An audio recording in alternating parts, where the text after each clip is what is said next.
السلام علیکم ورحمۃ اللہ وبرکاتہ۔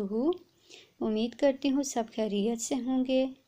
ہم نے اپنی پچھلی ویڈیو میں آپ سے شیئر کیا تھا آپ صلی اللہ علیہ وسلم کے خاندان اور پیدائش سے پہلے کے حالات، اور آج کی ویڈیو میں ہم شیئر کریں گے آپ صلی اللہ علیہ وسلم کی پیدائش اور رضاعت کا واقعہ۔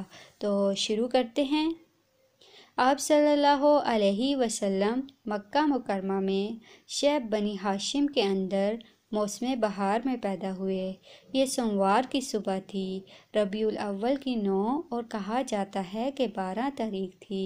سال وہی تھا جس میں ابرہ نے مکہ پر حملہ کیا تھا، چونکہ وہ اپنے ساتھ ہاتھی بھی لایا تھا، اور عربی میں ہاتھی کو فیل کہتے ہیں، اس لیے اس سال کا نام عام الفیل پڑ گیا۔ اس روز اپریل 571 ہجری کی 22 تاریخ تھی جب ابرہ نے مکہ پر حملہ کیا تھا۔ پیدائش کے وقت داعیہ کا کام حضرت عبداللہ بن عوف رضی اللہ تعالیٰ عنہ کی والدہ شفا بنت عمرو نے انجام دیا۔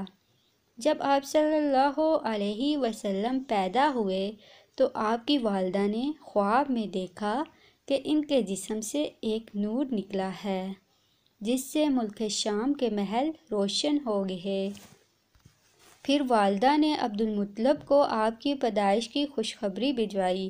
وہ خوشی خوشی تشریف لائے اور آپ کو خانہ کعبہ میں لے جا کر اللہ سے دعا کی اور شکر ادا کیا، اور اس توقع پر کہ آپ کی تعریف کی جائے گی آپ کا نام محمد رکھا۔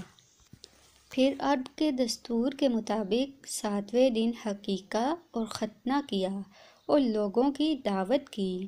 آپ صلی اللہ علیہ وسلم کو آپ کے والد کی لونڈی ام ایمن گود کھلایا کرتی تھیں۔